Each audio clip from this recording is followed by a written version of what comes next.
ყველაფერი იდეით იწყება. ერთი პატარა ნაპერწკლით, რომელიც ცვლის ისტორიას. ასე დაიწყო ოდესღაც აბრეშუმის გზაც.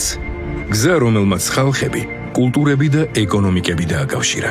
საუკუნეების შემდეგ ეს მისია ახალ საფეხურზე ადის.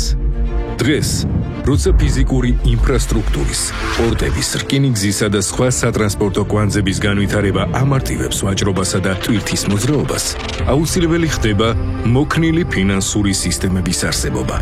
საქართველო რეგიონულ ფინანსურ ჰაბად ყალიბდება, სადაც ტრადიციული ბანკები და ახალი ფინტექ კომპანიები ერთად ვითარდებიან. საქართველოში უკვე რეგისტრირებულია 3 ციფრული ბანკი.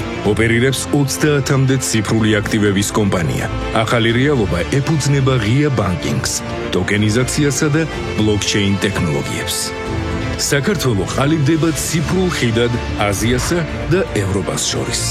ამ ეკოსისტემის გასაძლიერებლად საქართველოში ფინანსური სერვისები უფრო სწრაფი და ეფექტური ხდება. მნიშვნელოვანია მიმდინარე საგადახდო სისტემების მოდერნიზაცია. მთავარი მიზანია ევროპულ და შუა დერეფნის ქვეყნების სისტემებთან მჭიდრო კავშირი.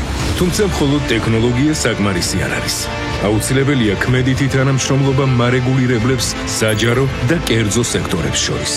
ამ მიმართულებით საქართველოს ეროვნულ ბანკში შექმნილია რეგულირების ლაბორატორია, რაც რეგიონის მასშტაბით ინოვაციური იდეების დანერგვის საშუალებას იძლევა.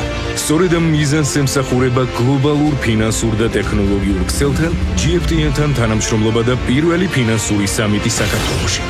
GFTN-ი დააფუძნა სინგაპურის ცენტრალურმა ბანკმა და სწრაფ ეკონომიკურ ზრდასთან ერთად მოახერხა ქვეყნის ფინანსურ ჰაბად ჩამოყალიბება.